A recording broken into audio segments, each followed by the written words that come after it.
খাজা বাবা নাম গেল হইয়া, মায়ের বাবা জিয়ের বাবা বাবার বাবা রইয়া, বাবাই কয় মায়ে কয় বইনে ও কয় বাবা, এইখানেতে সত্যি কথা আমায় একটা কবা, এইখানেতে প্রশ্ন করি ওরে গুণের ভাই, বাবাই বাবা মায়ে বাবা কেমন হইল তাই।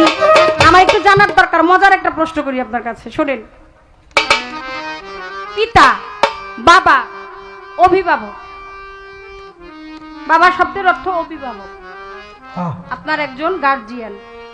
আমরা বাবা বলতে বাবা কয়কারে, দেওয়ান বাবলি সরকার, বাবুল সরকারের ওরসে আসছে, তার জীবনে সংসারাদি জীবনযাপন করে সন্তান জন্ম দিছে। আমি আগে যখন বিয়ের আগে যাইতাম তখন আমার জিজ্ঞেস করতো কার মেয়ে এটা, যখন নাম পরিচয় ছিল না, আমি বলতাম যে এরা বাবুল সরকারের মাইয়া।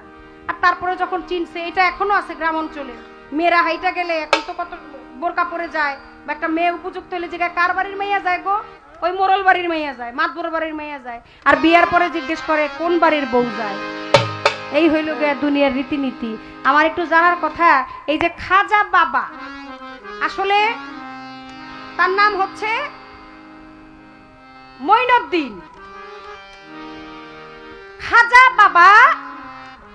আমি দলিল পড়ে যেখানে যা দেখতে পারলাম, হিন্দু মুসলমান বৌদ্ধ খ্রিস্টান, খাজা বাবার দরবারে গেলে সকল ধর্মের মানুষ যায়, কোন ধর্মের মানুষ এবং নারী এবং পুরুষের কোনো ভেদাভেদ নাই। ওই দরবারে নারীও যাইতে পারে, পুরুষও যাইতে পারে। আমার একটু জানার কথা, জানার দরকার, আপনি বলেন খাজা বাবাকে বাবাও বাবা ডাকে, মায়ও বাবা ডাকে, জিও বাবা ডাকে, বইনও